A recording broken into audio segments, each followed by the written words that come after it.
warahmatullahi wabarakatuh. Wilujeng enjing, dina kasempatan ieu abi bade nepikeun warta ngeunaan kajadian kacelakaan pesawat ATR 42500 dina penerbangan domestik. Kejadian kecelakaan pesawat teuing kejadian serta narik perhatian masyarakat Indonesia. Hiji pesawat jenis ATR 42500 dilaporkeun rakat di wewengkon Sulawesi Selatan nalikan keur ngalaksanakeun hibur domestik. Kejadian ieu nimbulkeun rasa kasedihan jeung keprihatinan ti rupa-rupa pihak, baik pemerintah, baik masyarakat. Kecelakaan pesawat mangrupa kejadian anu kacida seriusna lantaran raket patalina jeung keselamatan transportasi udara.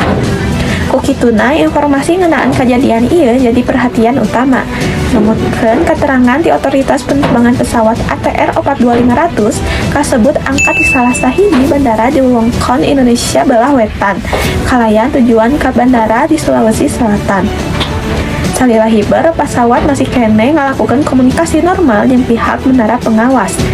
Nanging sababaraha menit sameme dijadwalkeun mendarat, pesawat dadakan leungit kontak di menara pengawas.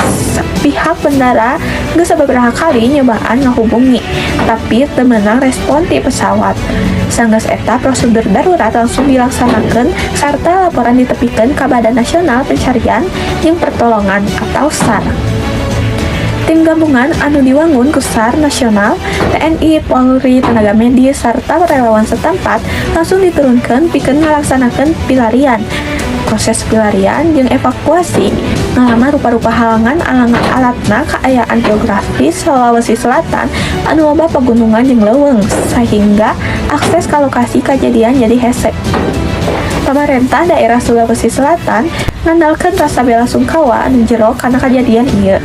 Pemerintah oge mastikeun bakal masihan rojongan lengkap dina proses pelarian serta perdampingan pikeun kulawarga korban. Posko informasi geus disiapkeun pikeun mere beja penganyarna sarta bantuan psikologis ke kulawarga penumpang. Pihak maskapai anu ngoperasikeun pesawat ATR 42500 oge nepikeun pernyataan resmi. Maskapai ngandalkeun rasa duka cita ka kulawarga korban serta nyatakeun siap gawe bareng jeung pihak anu boga kewenangan dina proses investigasi pikeun kanyaho penyebab pasti kecelakaan tersebut.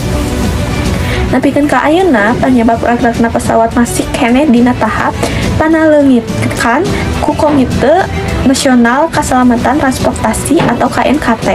Kalayan meriksa rupa-rupa faktor seperti keadaan cuaca, data hiber, jeung keadaan teknis pesawat.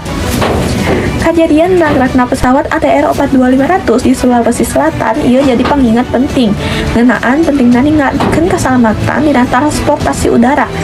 Diharap hasil investigasi engkena bisa jadi bahan evaluasi sangkat kecelakaan sarupa henteu kejadian deui mangsa nu bakal datang. Kitu warta anu tiasa ditepikeun ngeunaan kecelakaan pesawat ATR 42500. Mugia kejadian ieu janten pengajaran anu penting pikeun sadaya pihak, khususna ningkatkeun keamanan jeung keselamatan penerbangan. Hatur nuhun karena perhatosan wargi sadayana. Mugia urang sadayana salawasna dipaparin keselamatan. Wassalamualaikum warahmatullahi wabarakatuh.